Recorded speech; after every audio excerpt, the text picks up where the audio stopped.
ஆண்டவருடைய நாமம் மகிமைப்படுவதாக. அன்பானவர்களே, இன்றைய வார்த்தைக்கு உங்களை அன்புடன் வரவேற்கிறேன். இன்றைய தியானத்துக்காக 2 சாமுவேல் 7வது அதிகாரம் 3வது வசனத்தை வாசிக்க கேட்போம். அப்பொழுது நாத்தான் ராஜாவை நோக்கி, நீர் போய் உம்முடைய இருதயத்தில் உள்ளபடியெல்லாம் செய்யும், கர்த்தர் உம்மோடு இருக்கிறாரே என்றான். தேவனாகிய கர்த்தர் தாவீது ராஜாவோடு கூட இருந்து அவனுக்கு சுற்றிலும் இருந்த எல்லா சத்துருக்களுக்கும் அவனை நீங்களாக்கி இளைப்பாற பண்ணினார். அவர் தன்னுடைய அரண்மனையில் உட்கார்ந்து இருக்கும் பொழுது அவருக்குள் கர்த்தருடைய பெட்டி ஒரு கூடாரத்தில் இருக்கின்றதே, நான் இப்படி ஒரு அரண்மனையில் வாசம் பண்ணுகிறேனே என்று நினைத்து கர்த்தருக்கு ஒரு ஆலயத்தை கட்டினால் என்ன என்கிற எண்ணம் அவருக்குள் உண்டானது.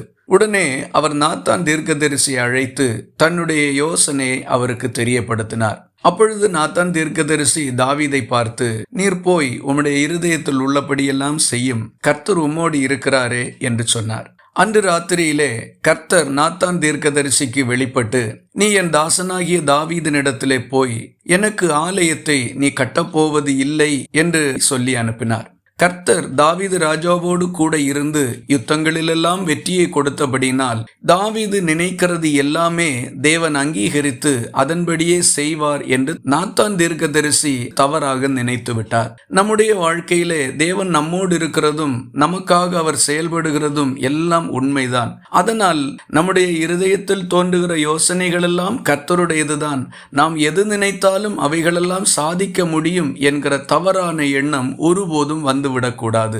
தாவீது இந்த இடத்திலே தவறாக நினைக்கவில்லை என்றாலும் நாத்தான் தீர்க்கதரிசி அதை தவறாக நினைத்து விட்டார். அவர் ஒரு தேவனுடைய மனுஷன்தான், கர்த்தருடைய உண்மையான தீர்க்கதரிசி தான். ஆனாலும் இந்த இடத்திலே அவர் தன்னுடைய சொந்த எண்ணத்திற்கு இடம் கொடுத்து தவறாக இந்த காரியத்தை நிதானித்து விட்டார். இப்படிப்பட்ட சூழ்நிலை நம்முடைய வாழ்க்கையில் எல்லாம் பல நேரங்களிலும் வரத்தான் செய்யும். ஆனால் நாம் தான் மிகவும் ஞானம் உள்ளவர்களாய் இருக்க வேண்டும்.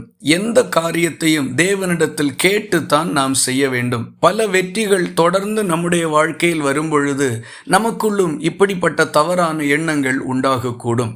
நமக்குள் இப்படி எழும்புகிற எண்ணத்தை யாராகிலும் அது சரியல்ல என்று சொன்னால் சில நேரங்களிலே நமக்கு அவர்கள் மேல் கோபம் கூட ஏற்படக்கூடும்.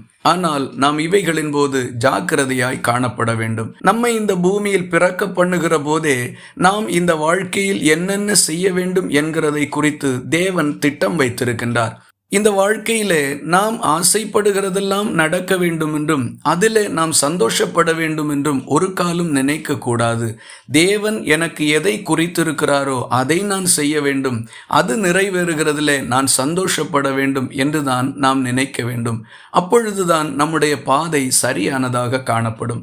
ஆகவே நம்முடைய நினைவுகள் எல்லாம் கர்த்தரிடத்தில் சொல்லுவோம். தேவன் அதை அங்கீகாரம் பண்ணுவாரானால் மன நிறைவோடும் உற்சாகத்தோடும் அதை நிறைவேற்றுவோம். ஒருவேளை தேவ திட்டம் வேறாக இருக்குமானால் மனத்தாழ்மையோடு அதை ஏற்றுக்கொண்டு கர்த்தருடைய விருப்பத்தை நிறைவேற்றுகிறதற்கு முன் வருவோம். இவைகளை பார்த்து தேவன் நம்மில் சந்தோஷப்படுவார். இந்த வார்த்தைகள் இந்த நாள் முழுவதும் உங்களுக்கு ஒரு ஆசீர்வாதமாய் இருப்பதாக. ஜெபிக்கலாமா? எங்களை நேசிக்கிற அன்பு நிறைந்த நல்ல ஆண்டவரே, நாங்கள் உம்மை நன்றியோடு துதிக்கிறோம். ஆசீர்வாதமான இந்த காலை வேளையிலே தாவீதின் இருதயத்தில் எழும்பின எண்ணங்களை நாத்தான் சரியாக நிதானிக்க தவறினது போல எங்கள் வாழ்க்கையிலையும் எங்கள் இருதயத்தின் எண்ணங்கள் எல்லாம் சரிதான் என்று ஒரு காலம் நினைத்து விடாமல் தேவ திட்டம் என்ன என்று அறிந்து செயல்படக்கூடிய உத்தம நிதானிப்பை எங்களுக்கு தரும்படி ஒப்பு கொடுத்து ஜெபிக்கிறோம். ஜெபத்தை கேட்டதற்காக ஸ்தோத்திரம். இயேசு கிறிஸ்து மூலம் வேண்டிக் கொள்கிறோம் எங்கள் அன்புள்ள நல்ல பிதாவே, ஆமேன். கர்த்தர் தாமே உங்களை ஆசீர்வதிப்பாராக.